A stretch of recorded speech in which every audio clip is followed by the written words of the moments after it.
దేవుడు మనసు మార్చుకుంటాడా? దేవుడు ఏదైనా చేయాలని డిసైడ్ అయినప్పుడు అసలు ఆయన్ని ఎవరైనా మార్చగలరా? ఆయన తీర్మానాన్ని ఎవరైనా మార్చగలరా అంటే there are definitely exceptions in the Bible.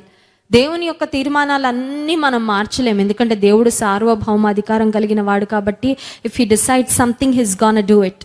ఆయన ఏదన్నా యత్నించాడంటే, ఆలోచించారంటే, తలంచారంటే అది చేస్తారు అంతే. ఇంకెవ్వరు దాన్ని ఆపలేరు, ఆపజాలరు.